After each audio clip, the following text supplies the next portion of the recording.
There's something on the screen right now that is just really annoying. Just something inside this InDesign document that's driving me crazy. Can you see it?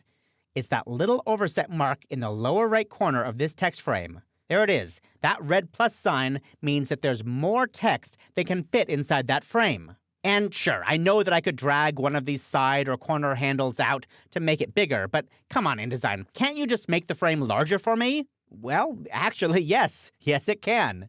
There are several ways that I can get InDesign to expand this frame for me. One is to go to the Object menu, come down to the Fitting submenu, and choose Fit Frame to Content, or use the keyboard shortcut Command-Option-C or Control-Alt-C on Windows. That makes this frame taller so that all the text fits into it perfectly. But I rarely use the menu or that keyboard shortcut anymore because instead I use a double-click. Let's undo that with a Command-Z or Control-Z on Windows. And now, if I double-click on either the corner handles or a side handle, it fits it for me.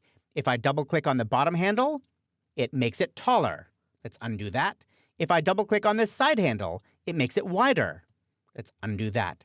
And if I double-click on one of the corner handles, it makes it both wider and taller. But like I said, I want InDesign to do this automatically for me. I don't want to have to be double-clicking all day.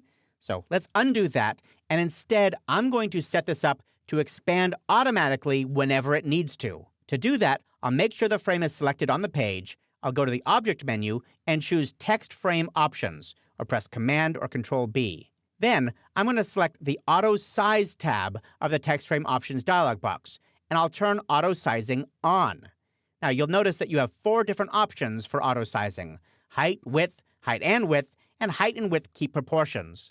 Generally, I only use height only or width only because changing both the height and width gets a little bit messy and it's non-intuitive. So in this case, I'm going to change height only.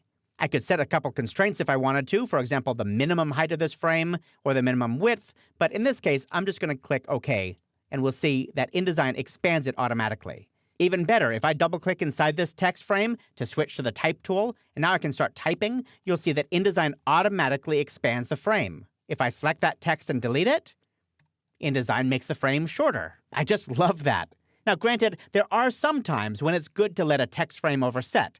For example, if you're laying out a story in a magazine or a book and you need to keep the text inside of a certain size frame. But for things like captions and headlines, oh man, this is great.